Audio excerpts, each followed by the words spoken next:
বন্ধু বান্ধৱীসকল, আজি আপোনালোকৰ কাৰণে যিটো বিজ্ঞাপন আনিছোঁ, বিজ্ঞাপনটো খুবেই ইম্পৰ্টেণ্ট হয়। অসম চৰকাৰৰ অধীনত এই বিজ্ঞাপনটো আহিছে। ইয়াতে আপোনালোকে নিশ্চয় দেখা পাইছে, notice regarding recruitment for contractual staff under সংকল্প।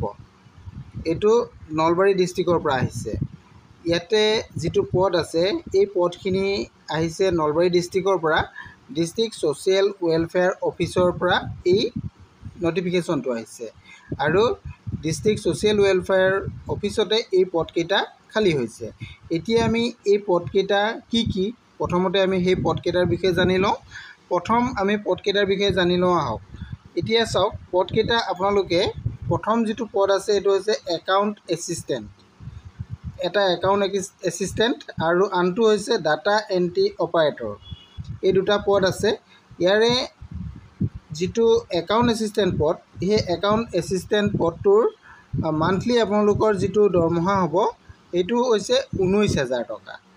আৰু যিটো ডাটা এণ্ট্ৰি অপাৰেটৰ পদ আছে, ইয়াৰ দৰমহাটো দিয়া হৈছে 10,400 টকা। আৰু এজ লিমিটটো আপোনালোকৰ ইয়াতে উল্লেখ কৰা মতে গভৰ্ণমেণ্টৰ যিটো গভৰ্ণমেণ্টৰ ৰুল মতে যিমান হ'ব লাগে সেইটোৱেই হ'ব। ইয়াত উল্লেখ আছে, age will be calculated as per gov norms. এইটো আপোনালোকে নিশ্চয় জানিলে। আৰু ইয়াতে প্ৰতিটোতে পদ কেইটা আছে আপোনালোকে চাওক, একাউণ্ট এছিষ্টেণ্টৰ পদ আছে এটা আৰু ডাটা এণ্ট্ৰি অপাৰেটৰ পদ আছে এটা।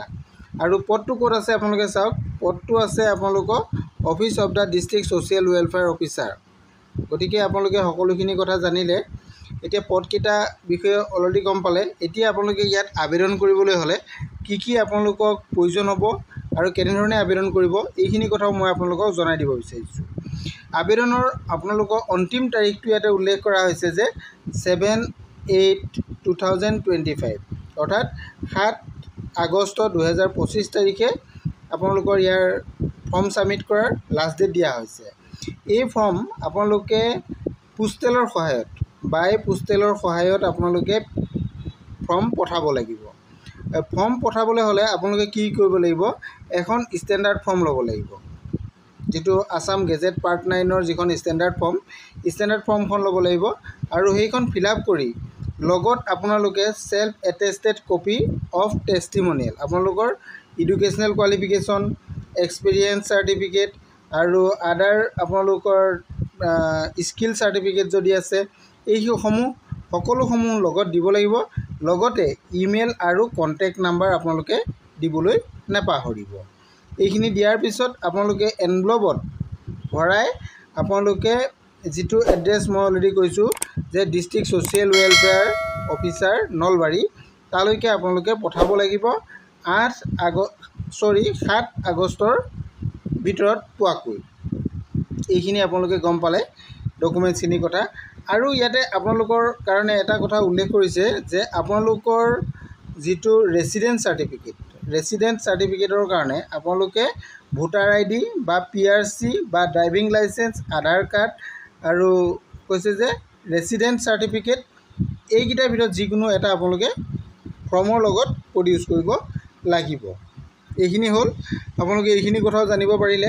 ইয়াৰ পিছত আৰু জানিবলগীয়া কথা হ'ল যে আপোনালোকৰ ইয়াৰ কাৰণে ইণ্ডিয়ান চিটিজেন হ'ব লাগিব। সেইটো কথাও আপোনালোকে গম পালে। আৰু কোৱালিফিকেশ্যন আপোনালোকক কিমান লাগিব, যিহেতু পদ আছে দুটা, এটা হৈছে একাউণ্ট এছিষ্টেণ্ট, আনটো হৈছে ডাটা এণ্ট্ৰি অপাৰেটৰ। গতিকে একাউণ্ট এছিষ্টেণ্ট পদটোৰ কাৰণে আপোনালোকে যদি চাই, গ্ৰেজুৱেট লাগিব, লগতে আপোনালোকৰ ডিপ্ল'মা ইন একাউণ্টছৰ লাগিব, other discipline having accounts as a subject হিচাপে আপোনালোকে যিকোনো ডিচিপ্লিনত আপোনালোকে গ্ৰেজুৱেশ্যন কৰিলে আপোনালোকে এই পদৰ কাৰণে আবেদন কৰিব পাৰিব। আৰু লগতে কোৱা হৈছে যে এক্সপিৰিয়েঞ্চ বিচৰা হৈছে যে 3 years ৱৰ্ক এক্সপিৰিয়েঞ্চ, গভমেণ্ট হওক নন গভমেণ্ট হওক, যিকোনো ধৰণৰ আপোনালোকে কাম কৰাৰ অভিজ্ঞতা 3 বছৰ হ'লে এই পদটোৰ কাৰণে, একাউণ্ট এছিষ্টেণ্ট পদটোৰ কাৰণে আপোনালোক যোগ্য হ'ব। গতিকে আপোনালোকে আবেদন কৰিবলৈ হ'লে এইকেইটা কোৱালিফিকেশ্যন আপোনালোকক প্ৰয়োজন হ'ব। আৰু 2 নম্বৰতে যিটো ডাটা এণ্ট্ৰি অপাৰেটৰ পদ আছে, এই পদটোৰ কাৰণে আপোনালোকক গ্ৰেজুৱেট হ'ব লাগিব with working knowledge of computer আপোনালোকে কাম কৰাৰ জ্ঞান আপোনালোকৰ থাকিব লাগিব বা IT আপোনালোকৰ থাকিব লাগিব।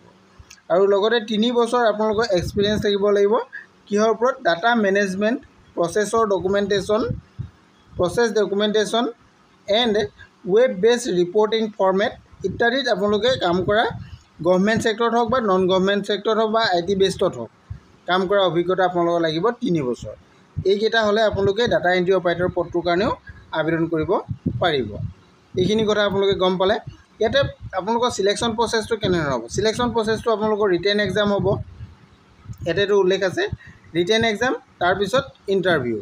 এইখিনি সবিশেষ আপোনালোকে ইমেইলৰ থ্ৰুৱেদি আপোনালোকক জনোৱা হ'ব।